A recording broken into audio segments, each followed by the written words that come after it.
Accountability? Accountability ba talaga? May dalawang SKL ako dyan. Una, SKL, share ko lang.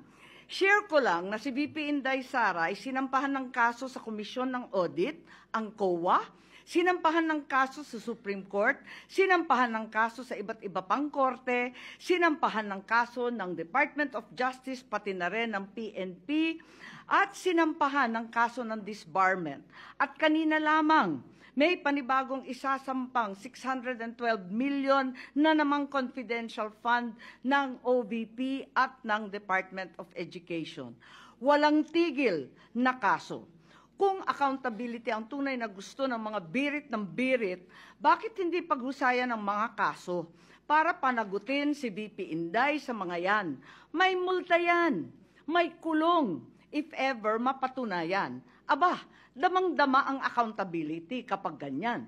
Itong impeachment na inipit, inupuan, nilimliman, minadali, ibinalibag sa Senado sa dulo ng sesyon, ito ay ang pinakamaliit na iskinita ng accountability na yan.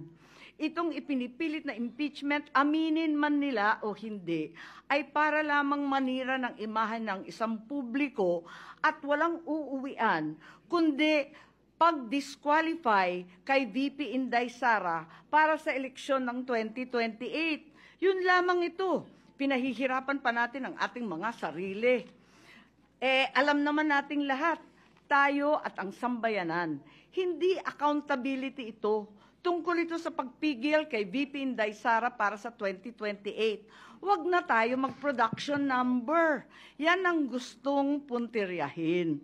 Kaya ang pangalawa kong SKL, ikalawa SKL, saan ka lulugar? Kapag umuo ka sa pagpatuloy ng impeachment, magpadala ka sa mga ambisyoso ng 2028. Kapag pinadismiss o pinaremand mo naman, sasabihan kang pinoprotektahan mo si Inday. SKL, saan ka lulugar? Ako sa tama. Magpakatotoo tayo, mga kapatid na hukom at senador. Malayo pa ang 2028. Maraming gutom at naghihintay ng serbisyo mula sa Senado. Hindi tanga ang Pilipino.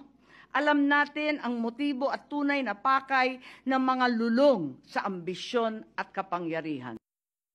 Naman pa na po kaming...